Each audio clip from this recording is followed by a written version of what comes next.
ರವಿಚಂದ್ರನ್ ಅವರ ಶಾಂತಿ ಕ್ರಾಂತಿ cinema release ಆಗಿ ಮತ್ತೆ ಗೆಲ್ಲುತ್ತೆ ಅಂತ ನೀವು ಸಹ ಹೇಳೋದಾದರೆ ಈ ಕೂಡಲೇ ನಮ್ಮ ಚಾನಲನ್ನು ಸಬ್ಸ್ಕ್ರೈಬ್ ಮಾಡ್ಕೊಳ್ಳಿ ಅಂತ ಹೇಳ್ತಾ ವಿಡಿಯೋವನ್ನು ಪ್ರಾರಂಭ ಮಾಡೋಣ. ಎಲ್ರಿಗೂ ಸಹ ನಮಸ್ತೆ.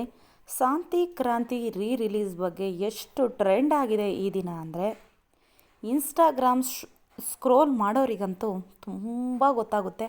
ಯಾಕೆ ಅಂದರೆ ಅಷ್ಟರ ಮಟ್ಟಿಗೆ ಶಾಂತಿ ಕ್ರಾಂತಿ ಅನ್ನುವಂತಹ ಸಿನಿಮಾ ಟ್ರೆಂಡ್ ಆಗ್ತಾ ಇದೆ.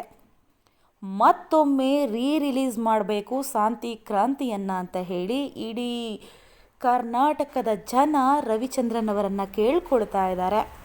ಯಾಕೆ ಅಂದರೆ ಅಂತಹ ಅದ್ಭುತವಾದಂತಹ ಸಿನಿಮಾ ಸೋತು ಬಿಟ್ಟಿದೆ. ಆದರೆ ಆ ಸಿನಿಮಾವನ್ನು ಜಂಜಿಗಳಾದಂತಹ ನಾವು